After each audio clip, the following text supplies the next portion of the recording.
하나님 말씀 보도록 하겠습니다. 오늘 간지가 좀 잘못 나갔습니다. 갈라디아서 2장 1절부터 10절까지의 말씀입니다. 갈라디아서 2장 1절부터 10절까지의 말씀입니다. 저 여러분이 한 절씩 교독하고 마지막 절은 합독하도록 하겠습니다. 갈라디아서 2장 1절부터 10절까지의 말씀, 제 성경으로는 신약성경 303페이지에 있습니다. 교독하도록 하겠습니다. 14년 후에 내가 바나바와 함께 디도를 데리고 다시 예루살렘에 갔나니 계시를 따라 올라가 내가 이방 가운데서 전파하는 복음을 그들에게 제시하되 유력한 자들에게 사사로이 한 것은 내가 다름질하는 것이나 다름질한 것이 헛되지 않게 하려 함이라. 그러나 나와 함께 있는 헬라인 디도까지도 억지로 할례를 받게 하지 아니하였으니 이는 가만히 들어온 거짓 형제들 때문이라. 그들이 가만히 들어온 것은 그리스도 예수 안에서 우리가 가진 자유를 엿보고 우리를 종으로 삼고자 함이로되 그들에게 우리가 한시도 복종하지 아니하였으니 이는 복음의 진리가 항상 너희 가운데 있게 하려 함이라. 유력하다는 이들 중에 본래 어떤 이들이든지 내게 상관이 없으며 하나님은 사람을 외모로 취하지 아니하시나니 저 유력한 이들은 내게 의무를 더하여 준 것이 없고 도리어 그들은 내가 무할례자에게 복음 전함을 맡은 것이 베드로가 할례자에게 맡은과 같은 것을 보았고 베드로에게 역사하사 그를 할례자의 사도로 삼으신 이가 또한 내게 역사하사 나를 이방인의 사도로 삼으셨느니라. 또 기둥같이 여기는 야고보와 게바와 요한도 내게 주신 은혜를 알므로 나와 바나바에게 친교의 악수를 하였으니 우리는 이방인에게로 그들은 할례자에게로 가게 하려 함이라.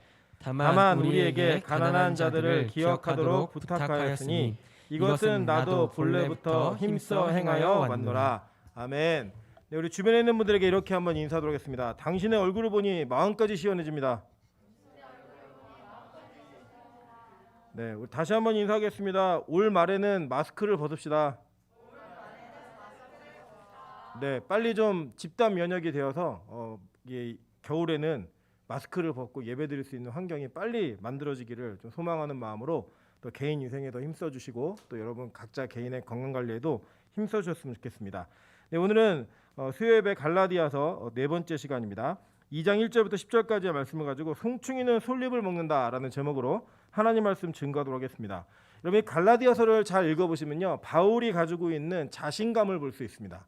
이 자신감은 어떤 자신감이냐? 그는 그 자신의 어떤 능력이나 자기로부터 근거한 그런 자신감이 아니라 하나님으로부터 받은 그 말씀이 정말 옳다라고 하는 확신과 함께 그것이 자신에게 적용되었고 자신의 사역지에도 적용되었다라고 하는 분명하고 정확한 확신이 있었습니다. 그래서 바울은 어떤 상황 속에서도 자신이 붙들고 있는 복음에 절대로 밀리거나 그것 때문에 위축되지 않고 온전한 당당함과 그리고 또 자신감을 가지고 나아가는 모습이 있었다라고 하는 것입니다. 일전에 제가 섬기던 교회에 한 부목사님이 굉장히 공부를 많이 하신 분이 계셨습니다. 근데 이분이 사람이 공부를 많이 하다 보면요, 이제 알게 되는 게 뭐냐면 내가 알고 있는 게 다가 아니다라는 걸 알게 됩니다. 그래서 보통은 이 학부 1, 2학년 때는 자기가 되게 똑똑한 줄 알아요. 책 몇 권 읽고. 근데 이제 학부를 마치고 석사가 되고 박사가 되고 조금 더 공부를 깊게 하다 보면 내가 뭘 모르는지를 이렇게 확인하는 겸손함이 되기도 합니다. 그런데 이 신학 공부를 오래 하시다 보니까 이분이 어떤 흔들림이 왔냐면 신앙에 대한 확신이 없는 것 같아요. 자기가 믿는 하나님에 대한. 그래서 이제 복음을 전할 때마다 설교를 이걸 수도 있고 저걸 수도 있고 이렇게도 되고 저렇게도 되고 이런 식으로 자꾸 설교를 하니까 그 교회에 어떤 분이 계셨냐면 이렇게 장터를 돌아다니시면서 장사를 하시는 분이 계셨어요. 그분이 나이가 좀 지긋하신 분인데 한 번은 그 목사님 부르셔서 이렇게 얘기하셨대요. 제발 내가 와가지고 내가 장사할 때 어떻게 장사하냐면 보고 가라고. 그리고 정말 이 부목사님이 설교 때마다 맨날 혼나고 너무 이렇게 죽을 쓰시니까 진짜로 그분이 장사하시는 곳에 가서 숨어서 봤답니다. 봤는데 이분이 뭘 파는 분이었냐면 건강식품, 그러니까 한마디로 하면 불법적 건강식품이죠. 진해 같은 거 있잖아요. 이런 거 파시는 분인데 그거를 얼마나 확신 있게 전하는지 그걸 들은 할머니 할아버지들이 진해를 막 이마켓 사고 가시더라는 거예요. 예, 확인되지도 않은 환 이런 거 그런 것들을 뭐 어마어마하게 많이 하고 가는 거를 보면서 충격을 받았다는 얘기를 저희들한테는 제가 전도사 때인데 하는 얘기를 제가 들었습니다. 여러분 그 장면에 우리가 알 수 있는 게 뭐죠?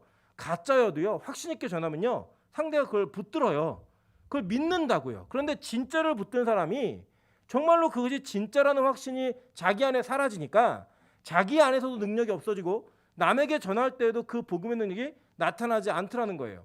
그럼에도 불구하고 이 바울은 자신이 그 당시에 이 복음을 전할 때는 여러분 지금이야 우리가 뭐 이신칭의 믿음으로만 구원받는다 이런 것들이 그냥 진리로 받아들이죠.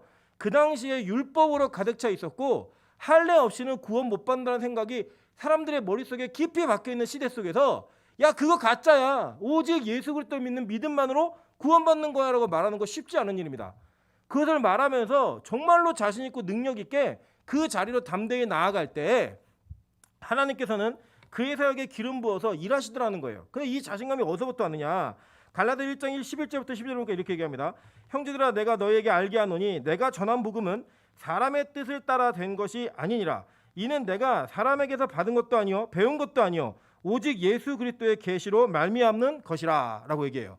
제가 이게 사역을 해보니까요, 제가 하나님과의 깊은 기도의 관계 속에 얻은 응답들 있잖아요. 그 응답을 붙들고 나아갈 때는요, 전체가 다 반대해도 절대 제 마음이 흔들리지 않더라고요.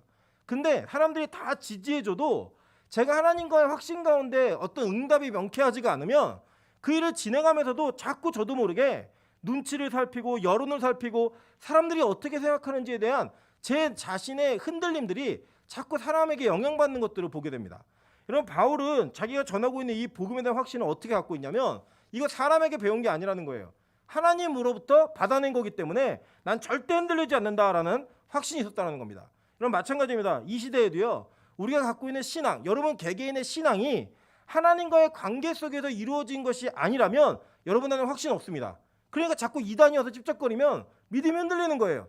확신이 견고하게 자리 잡는 것이 아니라 그 확신 속에서도 뭔지 모를 듯한 불안감이 자꾸 내 자신을 끌어내리더라는 거예요. 결국 그것으로 말미암아 우리의 진짜 신앙이 흔들리는 그런 안타까운 일들이 시대에 많이 벌어지고 있는 것들을 보게 됩니다. 여러분 한국 교회는요 뭘 몰라서 믿음이 흔들리는 게 아니에요. 제가 보면 하나님을 만난 확신이 없기 때문에 자꾸 흔들리는 겁니다. 바울은 그 확신이 있었어요. 그리고 뭐라고 얘기하죠? 에베소서 2장 8절부터 10절에 보니까 너희는 그 은혜에 의하여 믿음으로 말미암아 구원을 받았으니 이것은 너희에게서 난 것이 아니요 하나님의 선물이라 행위에서 난 것이 아니니 이는 누구든지 자랑하지 못하게 함이라. 우리는 그가 만드신 바라 그리스도 예수 안에서 선한 일을 위하여 지으심을 받은 자니 이 일은 하나님이 전에 예비하사 우리로 그 가운데서 행하게 하려 하심이니라 라고 얘기합니다. 뭐라고 얘기해요? 받은 거라는 거예요. 모두가 다. 그래서 자랑할 것도 없고 자랑할 만한 가치도 안 된다라고 우리의 의를 다 그냥 깎아내리는 거예요. 기각시켜버리는 겁니다. 여러분 정말 이 바울이요 복음을 전하면서 자기가 가지고 있는 신앙에 대한 그리고 신학에 대한 정확하고 분명한 체험적인 그런 요소들을 갖추고 있었다는 거예요. 내가 경험해봤더니 내가 만나봤더니 진짜더라. 그리고 그 경험만을 얘기하지 않습니다. 뒤에 보니까 로마서에 이렇게 얘기합니다. 로마서 4장 11절부터 17절인데요.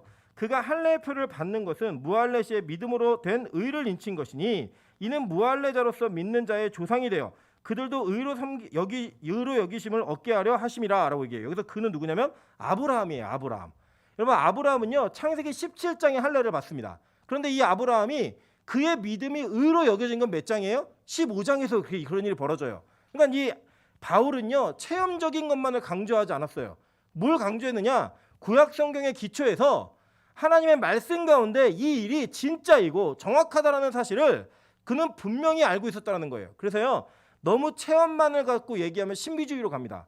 반면에 너무 지식적으로만 가면 내 안에 하나님을 향한 확신이 없다라는 거예요. 그래서요 우리 교회는 설교는 설교답게 듣고 기도는 기도답게 하고 우리 안에 뜨거움과 주님을 향한 온전한 이성적인 접근들이 동시적으로 이루어지면서 균형이 있어서 여러분의 영육 간에 하나님을 인정하고 고백하는 올바른 신앙의 모습이 갖추어져야 된다는 거예요.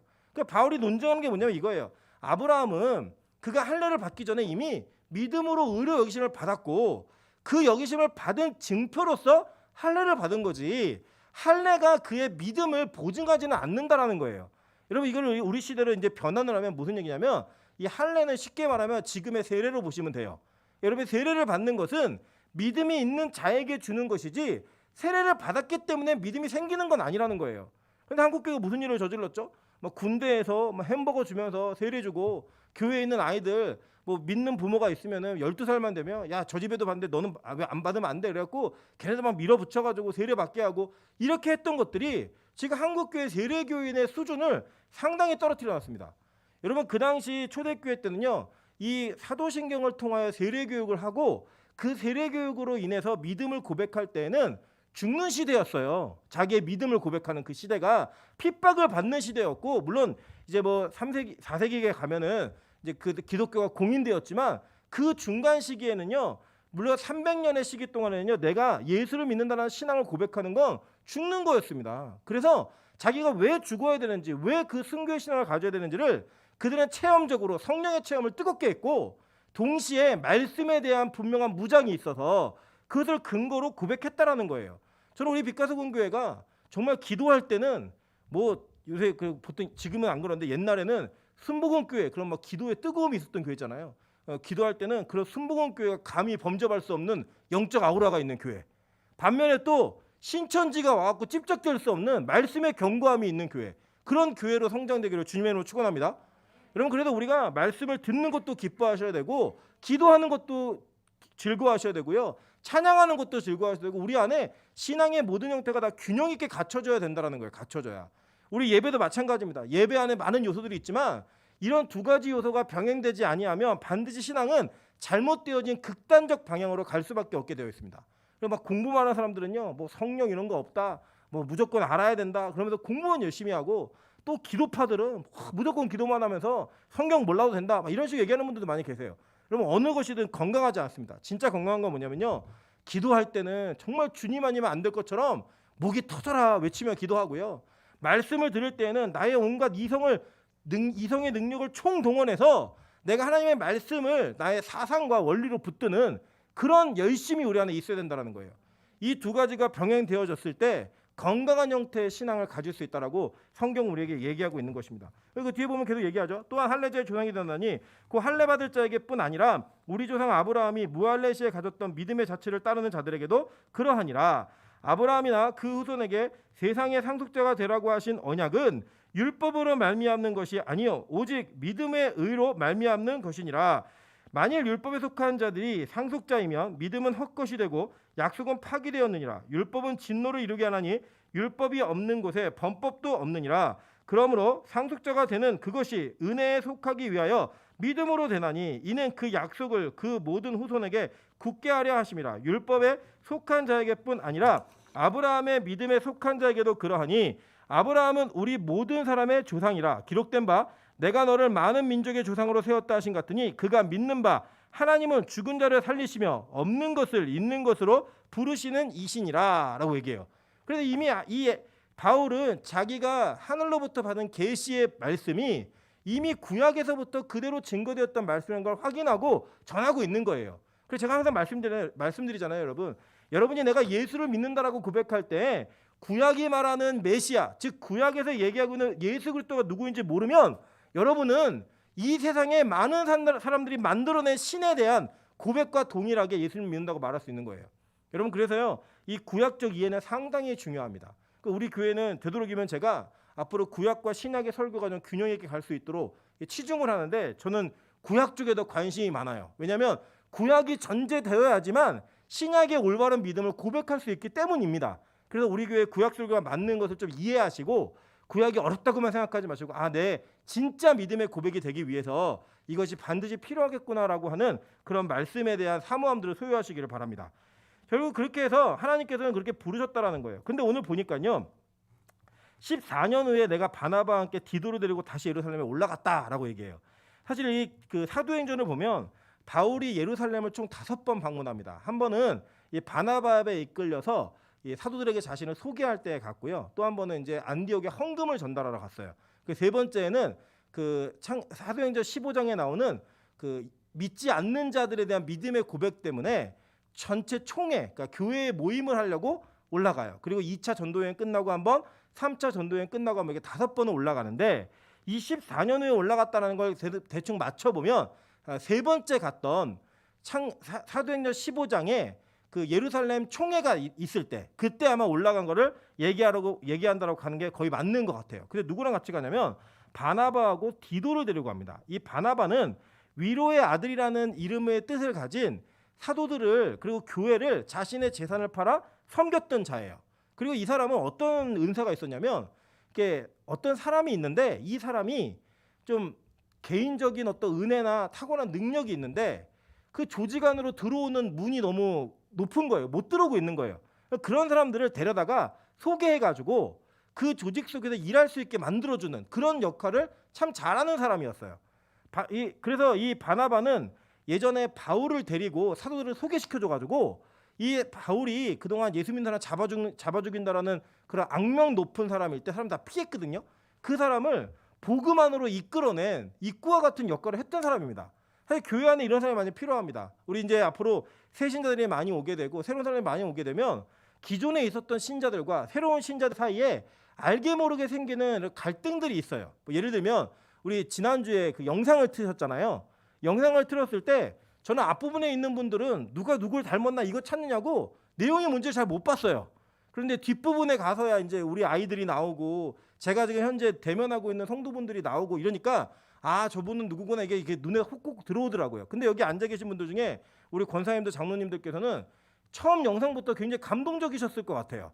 그러니까 같은 청년인데 새로운 청년들은 별로 감동 못 받고 오래 있었던 청년들만 그 감동을 받는 거예요. 그런 내용들을 그게 의도적이지 않아도 어쩔 수 없이 그렇게 될 수밖에 없다라는 거예요. 그럴 때 기존에 있는 성도들의 바나바와 같은 모습이 필요합니다. 복음 안으로 그들을 이끌어내기 위해서 되도록이면 옛날 얘기 하지 말고 야 옛날에 15년 전에 그 제가 어떻게 알아요? 여러분이 모여가지고 야 5년 전에 이 얘기만 해도 저는 모르는 얘기잖아요. 그러니까 당연히 대화에서 소외가 되죠. 근데 뭐 옛날 5년 전에 누가 알지? 그러면 자기들끼리 얘기하고 있으면 새로운 성도들의 마음이 어떨까요? 어렵고 힘들고 내가 여기 있어야 되나? 가야 되나? 뭐 여기 계속 이 대화에 껴도 되나? 이런 마음이 들 거예요. 그래서 여러분 우리는 옛날 얘기는 되도록 하지 않습니다. 어떤 얘기를 하냐? 앞으로 얘기를 하는 거예요. 앞으로 같이 꿈꿀 수 있잖아요. 그죠? 지금 현재 얘기를 하는 거예요. 같이 변화될 수 있으니까 그러한 역할을 해줄 수 있는 사람이 필요하다는 거예요. 그래서 이 디도는 또 어떤 사람이냐? 디도는요. 6번 한번 먼저 볼게요. 디도서 1장 4절입니다. 같은 믿음을 따라 나의 참 아들 된 디도에게 편지하노니 하나님 아버지와 그리스도 예수 우리 구주로부터 은혜와 평강이 내게 있을지어다. 여러분 잘 알고 디도서 있잖아요. 이 디도서가 이 디도에게 쓴 편지예요. 이 디도는 이방인, 즉 헬라인이었어요. 헬라인. 근데 헬라인으로서 이 사람이 뭘 받았냐? 복음을 받아들인 거예요. 복음을 받아들였을 때 지금 바울이 이 바나바하고 디도를 함께 데리고 가는 겁니다. 바울은 전통적 유대인이에요. 여기 보면은 사도행전 4장 36절에 뭐라고 하냐면 구브로에서 난 레위족 사람이 있으니 라고 얘기해요. 그죠? 레위지파 사람인 거예요. 그러니까 아주 율법에 정통했던 사람이죠. 그리고 이 사람은 초대교회 공로가 굉장히 컸어요. 이 한쪽에는 전통적 유대인, 그것도 아주 특별히 레위지파 사람을 데리고 가는 거예요. 골수분자. 이 반대쪽엔 누구예요? 완전 이방인, 헬라 문화에 쩌들어가지고 거기서 컸고 자란 이 사람을 데리고 가는 겁니다. 지금으로 얘기하면 뭐 4대째 믿는 집안의 어떤 아주 믿음이 좋은 사람과 함께 지금 막 어제까지 막 머리 물들고 막 헤비메탈 노래 부르고 막 이러다가 예수 믿고 돌아온 이제 얼마 안 된 이 두 사람을 데리고 예루살렘으로 올라가고 있는 거예요. 그런데요, 바울이 여기서 뭘 강조하냐면 여기서 이렇게 얘기해요. 내가 이 헬라인 디도에게 억지로 할례받게 하지 않았다라고 여기 선언해버려요. 그 이유가 뭐냐 보니까요. 이는 가만히 들어온 거짓 형제들 때문이라 그들이 가만히 들어온 것은 그리스도 예수 안에서 우리가 가진 자유를 엿보고 우리를 종으로 삼고자 함이로되라고 얘기해요. 여러분 이게 아주 재밌는 게 있습니다. 바울이요.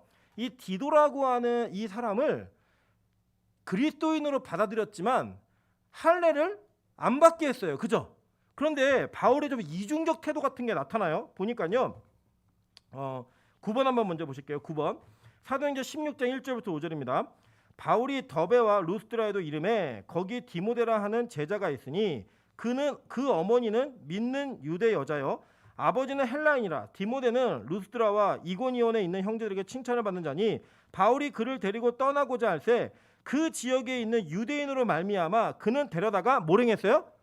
할례를 행하니 이는 그 사람들이 그의 아버지는 헬라인인 줄 다 알미러라. 여러 성으로 다녀갈 때에 예루살렘에 있는 사도와 장로들이 작정한 규례를 그들에게 주어 지키게 하니 이에 여러 교회가 믿음이 더 굳건해지고 수가 날마다 늘어가니라 라고 얘기해요. 자, 만약에 이게 사도행전 15장에 있었던 이야기라면 바울은 약간 변절자 같은 모습이 있어요. 그죠? 디도에게는 할례를 못 받게 했고 그 뒤에는 16장에서는 이 디모데에게는 할례를 받게 했다라는 거예요. 그 이유가 뭔지 들어보니까 사실 여러분 잘 아시겠지만요, 유대인들은 그 부계를 따라서 족보가 정해지긴 하더라도요, 그 사람이 유대인인지 헬라인인지를 구분할, 그러니까 유대인인지 이방인지를 구분할 때는 모계를 따라서 구분을 합니다. 그러니까 엄마가 유대인이면 그냥 자식은 유대인이에요. 왜냐하면 그 교육을 어머니가 시킨다라고 생각하기 때문에 유대인들의 그런 사상이 있습니다. 그리고 아버지가 유명한 유대인이면 받아줘요. 또 지금도 그래요. 지금도. 그래서 아주 이상한 전통이 있는데 여기에 보니까 지금 어머니는 유대인이고 아버지는 헬라인인 디모데는 또 이걸 받게 했다라는 거예요. 자, 여기도 보면요, 바울은 지금 할례 자체를 가지고 구원의 여부를 결정하고 있는 그 문제에 대한 적극적인 공격을 하는 것이지, 할례를 받아야 된다, 받지 말아야 된다라고 하는 형식적인 것을 이걸 꼭 해야 된다, 안 해야 된다라고 얘기하는 게 아니에요. 필요에 따라서 할 수도 있고 안 할 수도 있는 문제인데 중요하지 않은 문제라는 거예요.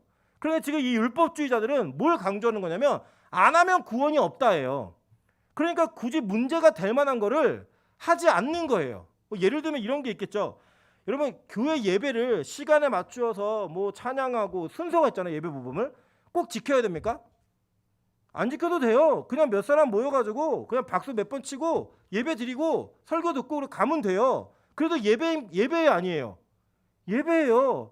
여러분, 세례 받지 않은 사람이 구원받을 수 있어요, 없어요? 있어요. 세례 받지 않아도 믿음이 있으면 구원 받아요.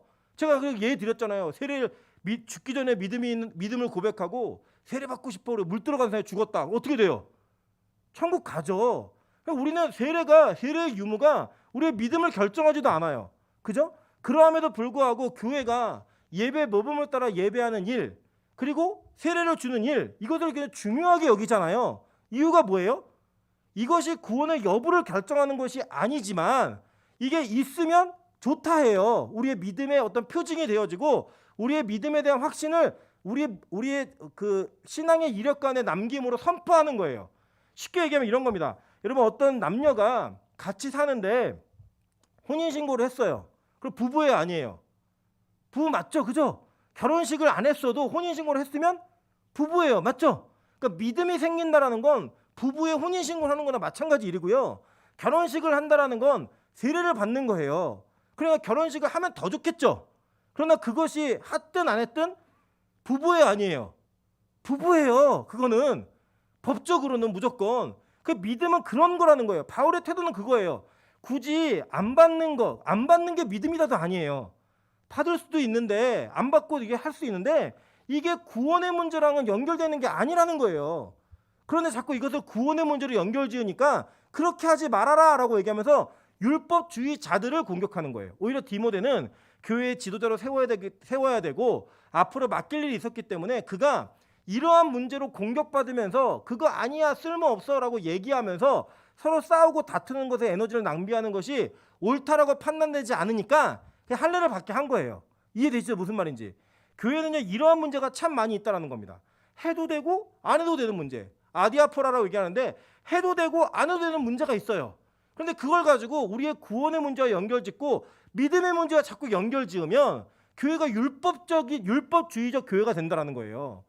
바울은 이것을 경계한 겁니다. 그래서 바울은 기도를 일부러 할례를 받지 않겠어요. 여기서는. 왜냐? 자꾸 공격하는 자들이 뭐라고 공격했냐면 그 내용을 보니까 가만히 들어온 거짓 형제들이에요. 가만히 들어온 거짓 형제들의 내용이 뭐냐면 할례 안 받으면 구원 없어, 이거거든요. 그러니까 그 말을 듣고 내가 디도에게 할례를 주면 지금 그걸 인정하는 게 꼴이 돼버리는 거예요. 그러니까 안 받는 거예요. 우리 많이 경험해 보셨죠? 막 방 치우려고 준비했는데 엄마가 방 치워! 그러면 어떤 마음이 들어요? 에이씨, 안 치울래. 내가 원래 그냥 하려고 그랬는데 시켜서 하는 것 같잖아. 공부하려고 막 펜을 들었는데 공부 좀 해라, 이러면 어떤 느낌이 들어요? 강제적으로 하는 느낌이 들어서 안 하고 싶잖아요. 이게 지금 이 상황인 거예요. 원래 할 수도 있었어요. 근데 디도가 별로 원하지 않았던 것 같아요. 억지로 안 했으니까. 그리고 그 당시에 곧 그 논쟁이 막 있으니까 이 율법주의자들이 야, 할례 안 받으면 안 되는 거야, 그 구원 없어, 이렇게 공격을 해버리니까 웃기지 마. 할례 안 받아도 구원 있어. 봐, 디도 얘 예수 믿었어. 얘는 구원 받아. 근데 할례 안 받았잖아. 내가 억지로 받게 하지 않았잖아 라고 얘기하는 거예요. 그래서 교회는요, 우리가 기본적으로 추구해야 될 것들을 추구해 나아가야 됩니다.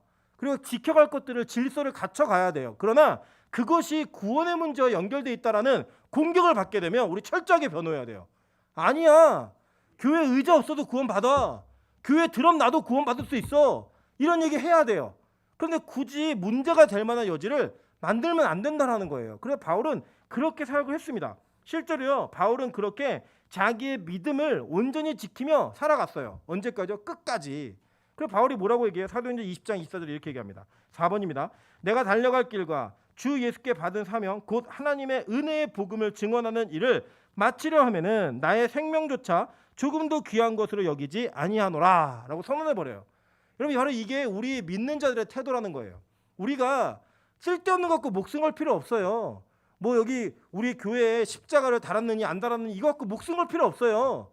뭐 강대상이 한 개니 두 개니 이런 걸로 목숨 걸 필요 없어요. 우리는 주 예수께 받은 사명 곧 은혜의 복음을 증거하는 일, 그 일에만 목숨 걸어야 되는 거예요. 목숨 걸 일에 목숨을 걸어야 되는 겁니다. 목숨 걸 일에. 저는 우리 교회는요, 다른 거 없어요. 그냥 우리 빛과 소금 교회는 예배에 목숨 거는 거예요. 예배에 목숨 걸어보고 그 예배가 하나님의 은혜 가운데 어떻게 일하는가 이걸 보자는 거예요.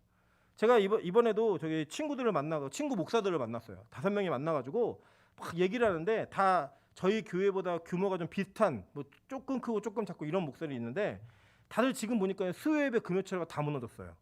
그래서 이제 한 친구가 이렇게 얘기하는 거예요. 수요예배 때 예배를 드리지 말고 성경 공부를 하라는 거예요. 그래서 사람들이 모인다는 거예요. 그러면서 막 어느 목사님한테 막 얘기를 하더라고요. 새로 오신 목사님한테 막 얘기를 하길래 제가 옆에 있다가 저는 좀 반대인데요. 저희 교회는 예배를 드렸더니 사람들이 늘었어요. 했더니 친구들이 다 뭐라 하냐면 얘는 좀 이상한 애예요.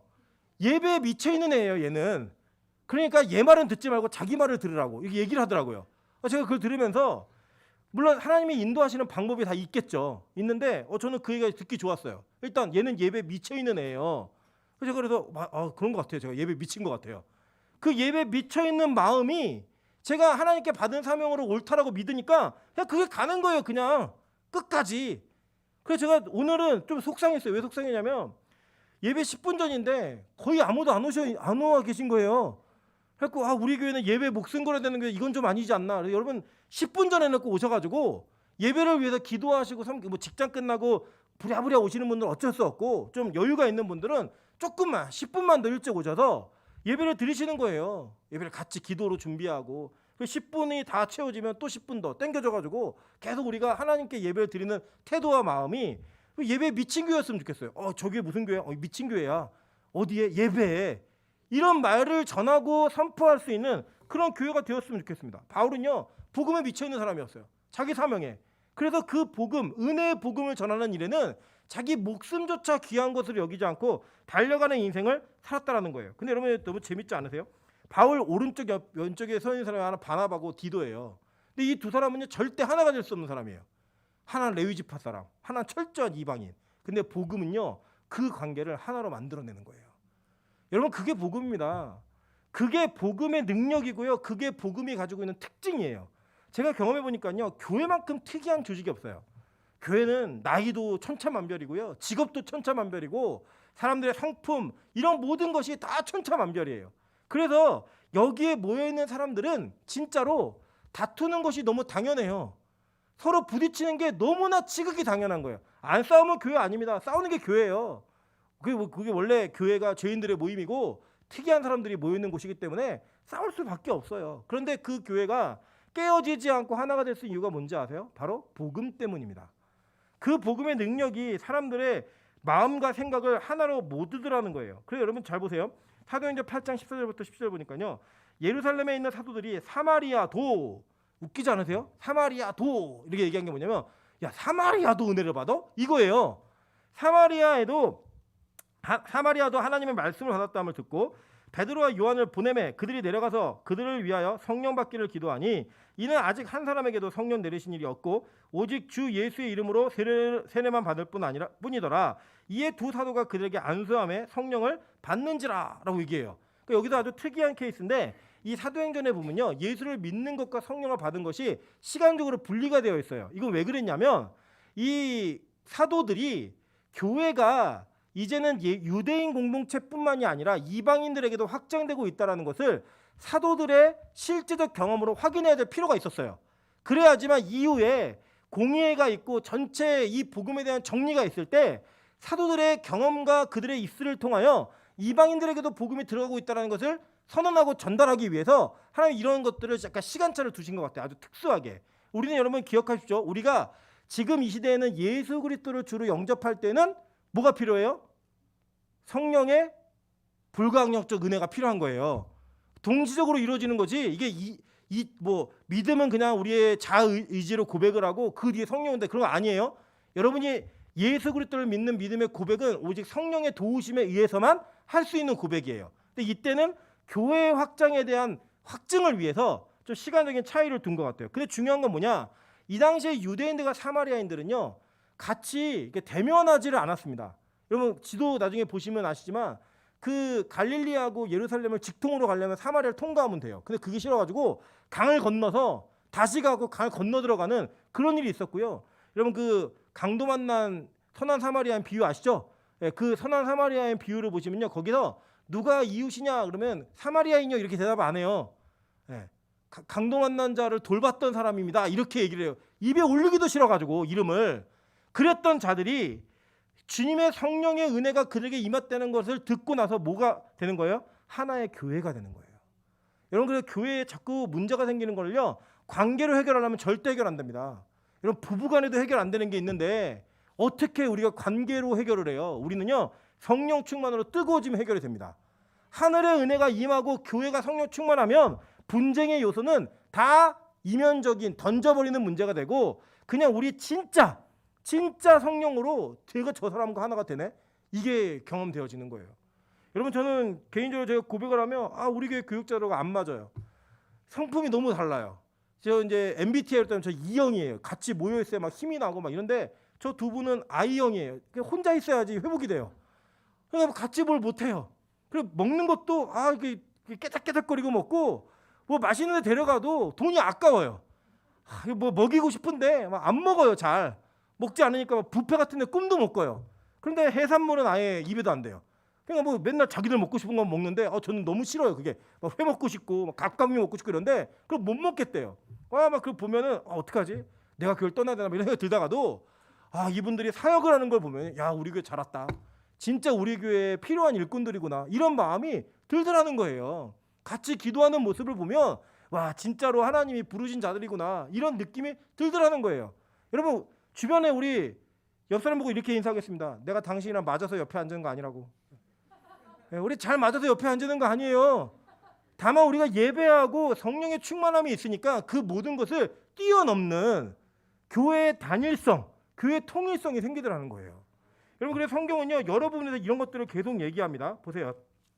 갈라디아서 3장 26절부터 28절입니다. 너희가 다 믿음으로 말미암아 그리스도 예수 안에서 하나님의 아들이 되었으니 누구든지 그리스도와 합하기 위하여 세례를 받은 자는 그리스도로 옷 입었느니라. 너희는 유대인이나 헬라인이나 종이나 자유인이나 남자나 여자나 다 그리스도 예수 안에서 뭐래요? 하나이니라라고 선언해 버렸어요. 요새 뭐 젠더 갈등이다 그래갖고 막 남녀간에 혐오가 뭐 난무하고 뭐 여자도 군대 보내자 뭐 남자 뭐 더 뭐 이게 너무 특권 많이 누린 거 다 뺏어야 된다 막 이런 별의별 얘기들이 막 오고 가면서 싸우고 있습니다. 여러분 제가 아까도 잠깐 우리 응접실에서 우리 자매들하고 얘기했는데 성경은요 남자의 독초하는 것이 보기 좋지 않아서 하나님이 여자를 창조하셨고요 여자와 함께 있는 것을 선하다라고 얘기하셨어요. 남녀는 함께 있을 때 공존할 때 의미가 있는 것이지 어느 쪽이든 우월하고 열등함을 가지게 될 때는 하나님 보시기에 좋지 않는 모습이라는 거예요. 우리 성경에 이 돕는 배필이라고 이게 번역이 되어 있다 보니까 자꾸 여자는 막 남자를 섬겨야 되고 이렇게 생각하시는데 그거 아니에요. 헬라 그 원어를 그냥 다 옮기면 그거는 돕는 배필 보혜사라는 뜻이 나중에 파라클레토스라고 하는 서로 돕는 관계예요. 그 어느 한쪽이 어느 한쪽을 섬겨주는 그런 관계가 아니고요. 이렇듯 우리 인간은 복음 안에서 다 하나입니다. 누구나 다 하나가 될 수 있는 거예요. 누구나 다. 절대로 우월의 개념이 없는 거예요. 그래서 여러분 우리 안에서는요. 이 복음 때문에 하나가 될 수 있는 교회의 힘, 그것이 나타나는 교회가 진짜 교회라는 거예요. 유다서 1장 17절부터 19절에 보면 이렇게 얘기합니다. 10번입니다. 사랑하는 자들아 너희는 우리 주 예수 그리스도의 사도들이 미리 한 말을 기억하라. 그들이 너희에게 말하기를 마지막 때에 자기의 경건하지 않은 정욕대로 행하며 조롱하는 자들이 있으리라 하였나니 이 사람들은 분열을 일으키는 자며 육에 속한 자며 성령이 없는 자니라 라고 얘기했어요. 교회 안에서 자꾸 분열을 조장한다. 내가 끼는 곳마다 분열이 일어난다. 성령이 없는 자예요. 우리는요, 하나님의 은혜 가운데 분열이 있는 곳에도 내가 들어가면 하나가 되어지는 은혜가 나타나야 되고요. 무언가 분쟁이 있는 곳에 내가 들어갈 때마다 새롭게 하나가 되어지는 모습이 나타나는 것이 올바른 성령의 사역입니다. 그래 여러분, 그냥 이것만 봐도 신천님 무조건 가짜예요. 들어가는 곳마다 교회를 깨트리잖아요. 들어가는 곳마다 교회 분열이 일어나잖아요. 이거 옳지 않습니다.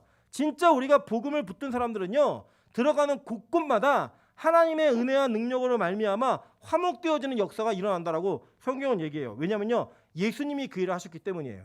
골로새 1장 20절부터 23절입니다. 그의 십자가의 피로 화평을 이루사 만물 곧 땅에 있는 것들이나 하늘에 있는 것들이 그로 말미암아 자기와 화목하게 되기를 기뻐하심이라. 전에 악한 행실로 멀리 떠나 마음으로 원수가 되었던 너희를 이제는 그의 육체의 죽음으로 말미암아 화목하게 하사 너희를 거룩하고 흠없고 책망할 것이 없는 자로 그 앞에 세우고자 하셨으니 만일 너희가 믿음에 거하고 터 위에 굳게 서서 너희 들은 바 복음의 소망에서 흔들리지 아니하면 그리하리라. 이 복음은 천하 만민에게 전파된 바요 나 바울은 이 복음의 일꾼이 되었노라 라고 얘기해요. 그죠? 예수님이 돌아가심으로 말미암아 하나님과 이 땅의 모든 것들을 화목하게 하셨대요. 그럼 여러분, 그렇게 화목하게 된 자들이 그리스도인이라고 교회라는 그 공통되어진 고백 안에서 어떻게 분쟁이 일어나요? 잘못된 거죠. 이거는 분열이 일어나는 거 그 성령 안에 있는 자가 아니라고 유다는 분명하게 선언했습니다. 여러분, 그래서요, 우리 교회 안에서도 마찬가지예요. 우리가 혹시 뭔가 분열이 일어날 것 같은 내 의견에 부딪힘이 있다라고 하면 우리가 잠깐 멈추고 기도하는 거예요. 하나님, 내가 지금 말하는 것이 맞습니까? 옳습니까? 라고 하는 것들. 그리고 내 주장과 내가 가지고 있는 생각이 성령의 생각입니까? 물론 우리의 의견의 다툼이나 의견에 서로의 분쟁이 있을 수 있어요. 그래서 그 과정을 통해 하나님이 원하시는 한 의견으로 모여질 수 있는 거예요. 그래서 우리 공동체가 회의를 하는 거고, 공동체가 모여서 서로 위해 이야기하고 자기의 생각들을 자유롭게 말하는 겁니다. 그래서 중요한 건 뭔지 아세요? 그렇게 모여진 이후에는요, 반드시 하나가 되어야 돼요. 그게 건강한 교회입니다. 무조건 공산당처럼 목사가 하자는 대로, 어떤 개인이 주장하는 대로 다 따라가자는 게 아니에요. 그런 과정 이후에 모아진 의견에 설사 내가 지지하던 의견이 아니었다 할지라도 공동체가 그걸 결정했으면, 아, 하나님이 우리 공동체를 통해서 이 뜻을 결정하셨구나 라고 믿고 순종하며 가는 거예요. 그냥 그게 설사 내가 정말 원하지 않는 일이라 할지라도 그게 성숙이고요, 그게 순종인 것입니다. 복음은요, 그렇게 이루어져 가는 거예요. 왜냐하면 예수 그리스도의 사역이 그렇기 때문에 그 안에 지치는 우리 모두가 그렇게 사는 겁니다. 근데 여기 뒤에 보니까요, 바울이 이런 율법주의자들, 즉 복음을 망가뜨리는 자들에게 철저하지만 자신들과는 조금 의견이 달랐고 논쟁이 있었어요. 잘 보세요. 예루살렘 공의회가 사도행전 15장에 있을 때 이방인들이 할례를 받지 않고 복음을 들었다는 그것 때문에 지금 사도들하고 바울 사이에 여러 가지 논쟁들이 오고 가요. 그건 뭐냐면 처음에는 일치가 있었어요, 없었어요? 없었다라는 거예요. 논쟁이 될 만한 거리였다는 거예요. 예를 들어 임철 목사가 남자다, 이거 확인하셔야 돼요. 막 법적으로 뭘 확인을 해요? 그냥 선언안으로 끝나는 거잖아요. 그죠? 그런데 임철 목사가 잘생겼다, 이거는 논쟁이 많겠죠. 그죠? 없나요? 어쨌든 제가 이번에 그 저희 딸의 얼굴을 봤는데, 제가 화면 안에 있더라고요. 지금 기도가 많이 됩니다. 아빠가 돈 많이 벌게 막 이런 기도가 돼가지고 꼭 고쳐줄게 막 이런 생각이 들어요. 똑같더라고요. 똑같은데 제가 잘생겼다 못생겼다 논쟁의 여지가 있죠. 그죠? 그러니까 분명히 초대교회는요, 이방인들이 복음을 듣고 할례를 받지 않는 것에 대해서 다투었어요. 의견을 나누었다고요. 그런데 그것이 조율되면서 그 안에서 하나됨의 의견을 도출하는 과정이 분명히 있었고요. 그 복음이 온전하게 전해지는 것에 의견의 일치를 이루고 난 다음에 어떤 일이 벌어졌는지 한번 볼게요. 자, 보니까요.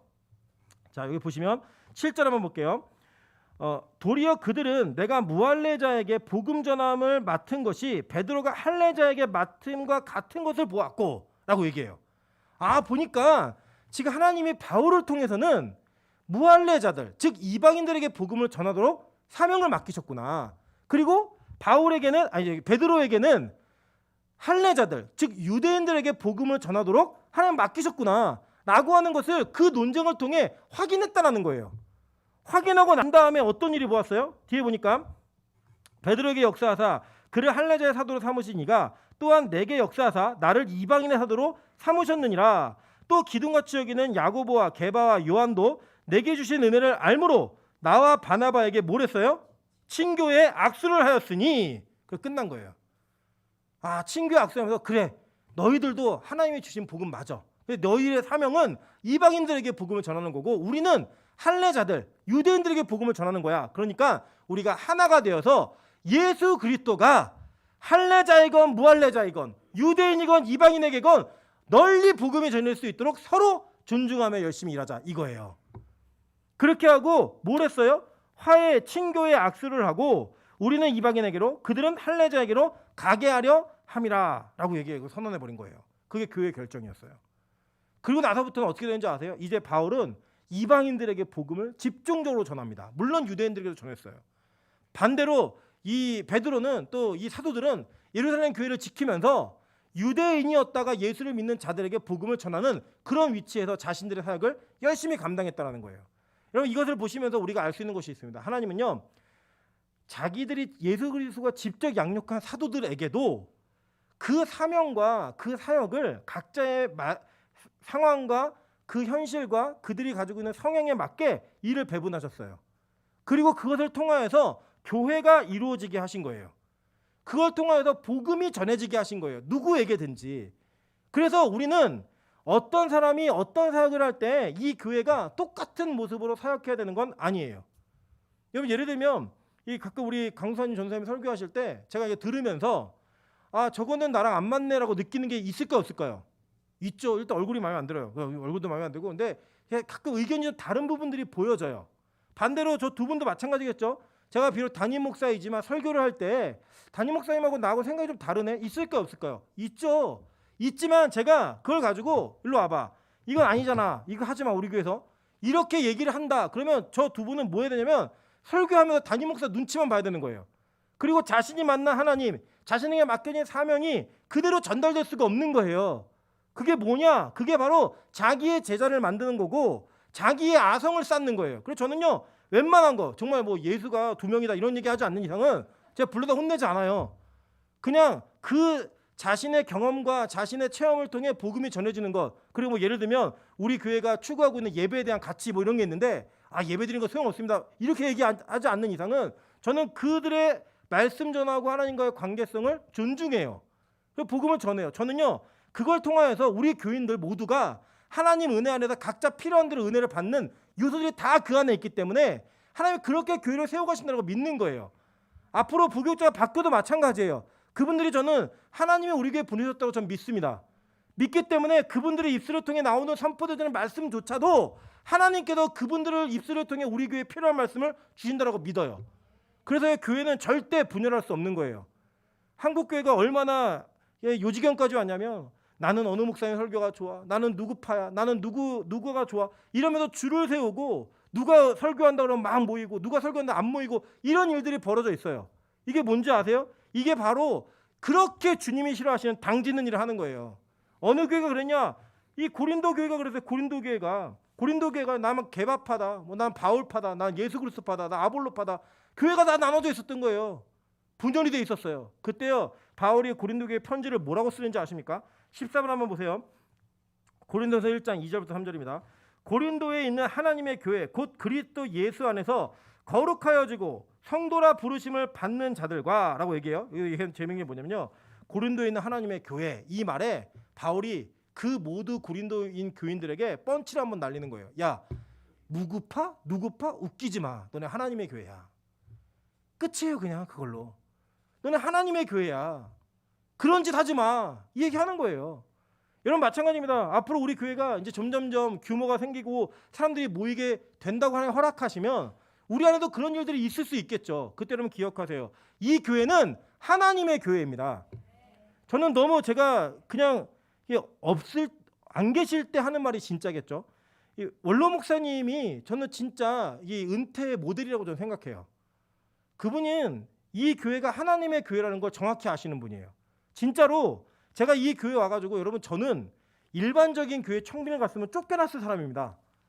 뭐 묻지를 않아요. 그냥 기도하고 제가 옳다고 생각하는 그냥 해요. 그냥 원로 목사님한테도 잘 묻질 않아요. 왜냐하면 혹시 원로 목사님과 의견이 다르면 제가 마음에 불편해지고 목사님 불편하실까봐 묻질 않아요. 나중에 그냥 내가 너무 막 나가는 것 같으면 원로 목사님 얘기해 주시겠지 이런 마음으로 그냥 가요. 원로 목사님 진짜 저한테 한 번도 잔소리하지 않으셨어요. 예전에 한 교회 모델을 보고 정말 원로 목사님이 교회를 새로 신축하셨는데 담임 목사실보다 더 큰 자기 사무실을 만들어 놓고 매일 출근하시면서 설교 때마다 간섭을 해갖고 이 담임 목사 도망갔어요. 그 교회에 대한 얘기를 같이 나누면서 원로 목사 딱 한마디 하셨어요. 그분은 하나님의 교회가 하나님의 교회인 걸 모르는 분이야. 딱 한마디 하셨어요. 그리고 지금은 이슬처럼 사라지셨어요. 안 계세요. 그리고 여기 몸이 계시고 안 계시고 얘기하는 게 아니에요. 안 계세요. 그리고 응원해 주시고 기도해 주시고 항상 칭찬해 주시고 그걸 보면서 아 진짜 하나님의 교회가 뭔지 아는 그분이 저기 계시는구나.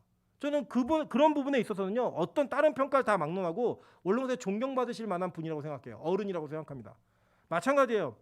우리 예전에 우리 조선 시대부터 우리 뭐 했었냐면 그 광해 세대 열쇠를 시어머니가 며느리에게 넘겨지는 순간 권력이 넘어가는 거였어요. 그러니까 그 권력을 넘기지 않기 위해서 시어머니와 며느리 사이에 얼마나 많은 고부간의 갈등이 있었는지 여러분 다 아시죠, 그죠? 그게 계속 남아 있는 거잖아요. 교회 안에도 있어요. 권사님들이 볼 때 우리 청년들이 많이 모자라고 좀 이렇게 저건 아닌데 느낌이 드실 때 있어요. 충분히 있죠. 장로님들이 보실 때 우리 청년들 또 집사들이 막 이렇게 하는 걸 보면 저건 아닌데 느끼시는 게 있어요. 저를 보면서도 충분히 느끼실 수 있죠. 그때 여러분 더 기도해 주십시오. 하나님 이 교회는 하나님의 교회입니다. 그래서 만약에 잘못된 방향으로 간다면 하나님이 수정해 주실 거 믿습니다. 그걸 믿으면서 가는 거예요. 남편을 보면서 아내를 보면서 가족을 보면서 마찬가지예요. 잔소리요? 절대 안 변해요. 오늘도 제가 지원자매랑 통화를 하면서 그랬어요. 왜 뭐라고 막 잔소리 시작했더니 아 드디어 이제 잔소리 시작하셨군요 이렇게 하는 거예요. 그 전에 왜 안 했냐는 거예요. 그래서 야 네가 예배도 안 드려 내가 너한테 무슨 잔소리 하냐고. 예배를 드리고 회복을 하니까 이게 잔소리가 시작되는 거야. 내용이 뭐냐면 건강을 위해서 체중을 좀 조절해라. 뭐 이 얘기였거든요. 한동안 안 하다가 왜 그 얘기 하라는 거예요. 이제 예배 드리니까 하는 거지. 듣기 싫으면 사실 예배 안 드리면 되는데 그건 안 했으면 좋겠어요. 뭐냐면 그 관계 속에서 하나님이 제가 만약에 나와라 뭐 잔소리하고 저는 그랬어요. 뭐 너 잘 지내니? 뭐 만나서 좀 어떻게 좀 해달라고 막 이런 얘기 들어도 전혀 그런 얘기 하지 않았어요. 그냥 예배 드리는 거 잊지 말고 안 드렸대요 그동안 자기가. 그러다가 하나님이 부르시니까 오는 거예요 자연스럽게. 그게 하나님 은혜예요 그냥. 그렇게 변해가는 거예요. 하나님이 그의 인생을 이끌어 가시는 거예요. 하나님 저의 아이의 인생을 붙들고 놓지 마세요. 이 기도는 했죠. 그러나 그것이 내가 사람의 눈에 보이는 걸 고치려고 얘기하다 영혼 다치는 일을 하지 않았다라는 거예요. 그게 바로 우리 어른들이 우리 가족들이 나보다 연약한 자들을 바라보는 시선이어야 하고요. 교회가 다 서로 상대 모두를 바라봐야 되는 시선이어야 되는 거예요. 그게 바로 교회인 겁니다. 그렇게 해서 교회가 하나님의 은혜로 세워져 가는 거예요. 각자 자기의 영역이 있어요. 각자 자기가 맡은 것들이 있다고요. 하나님 맡긴 사명이 다 달라요. 그래서 우리는 내 자신의 기준만으로 상대를 절대 볼 수가 없어요. 하나님의 관점으로만 봐야 되는 거예요. 아, 저기서 저런 일을 하셔서 하나님이 저 사람을 세워가시는구나. 저기서 이런 일을 하셔갖고 하나님이 그렇게 세워가시는구나. 저도 솔직히 막 랩 찬양하고 막 이러면 막 귀에 하나도 안 들어와요. 저는 나중에 또 내게 강 같은 평화가 제일 좋아요. 돈으로도 못 가요. 막 은혜되고 막 그런 게 제일 좋아요. 약간 권사님들 영성이 있어요. 찬양에는. 그럼에도 불구하고 청년들에게 맞추어서 무언가를 하다 보니까 또 그 나름대로 또 은혜가 돼요. 설교도 마찬가지고 저는 여전히 옛날 방식이 좋아요. 옛날 방식이. 그럼에도 불구하고 자꾸 변해가려고 노력을 해요. 왜냐하면 저희를 통해서 하나님께서 세우시는 영혼들이 있구나. 하나님 바꿔가시는 일들이 있구나. 이걸 보는 거예요. 그거를. 그게 바로 교회인 겁니다. 그래서 바울은 이렇게 얘기해요. 고린도전서 12장 27절부터 31절입니다. 너희는 그리스도의 몸이요 지체의 각 부분이라. 하나님이 교회 중에 몇을 세우셨으니 첫째는 사도요, 둘째는 선지자요, 셋째는 교사요, 그 다음은 능력을 행하는 자요, 그 다음은 병 고치는 은사와 서로 돕는 것과 다스리는 것과 각종 방언을 말하는 것이라. 다 사도에게느냐, 다 선지자에게느냐, 다 교사에게느냐, 다 능력을 행하는 자에게느냐, 다 병 고치는 은사를 가진 자에게느냐, 다 방언을 말하는 자에게느냐, 다 통역하는 자에게느냐.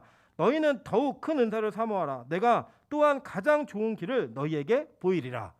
다 각자 은사가 있다는 거예요. 다. 아, 저 사람이 저걸 잘하면 그냥 인정해주고, 하나님이 우리 교회에 맡기셨구나.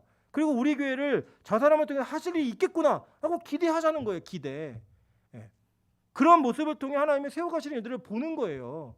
솔직히 저는 그냥 예배 시간에 제 마음은 그냥 앞에 기도 짧게 하고 그냥 설교 시작해서 끝날 때까지 설교하고 통성기도 하고 끝냈으면 좋겠어요. 막 찬양 같은 거 오래 안 하고.